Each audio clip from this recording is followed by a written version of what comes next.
દેશના યશસ્વી વડાપ્રધાન શ્રી નરેન્દ્રભાઈ મોદી દ્વારા આજે એક ખૂબ જ મહત્ત્વનો નિર્ણય લેવામાં આવ્યો।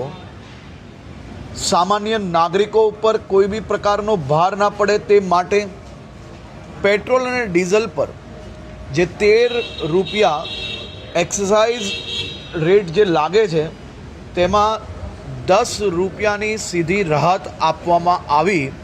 આના થકી દેશના કરોડો નાગરિકોને સીધો આ નવો ભાર જે દુનિયાભરની પરિસ્થિતિઓમાં જે આવવાનો હતો એને આવતા રોકવામાં ખૂબ મોટી સફળતા મળશે। યશસ્વી વડાપ્રધાન શ્રી નરેન્દ્રભાઈ મોદીજીને મારા રાજ્યના સૌ નાગરિકો વતી એમનો આભાર માનવા માગું છું। જ્યારે દુનિયાના અલગ અલગ દેશોમાં ક્યાંક પેટ્રોલનો ભાવ ડબલ થઈ ગયો તો ક્યાંક 50% સુધીનો વધારો થયો છે, પરંતુ આપે સામાન્ય માણસોનું રક્ષણ કરવા હેતુ એક્સાઇઝના ટોટલ સીધા જ 10 રૂપિયા આમાં છૂટ આપવી, આનાથી મોટું અમારા માટે કંઈ ના હોઈ શકે। આપ સાહેબનો ખૂબ ખૂબ આભાર રાજ્યના સૌ નાગરિકો વતી।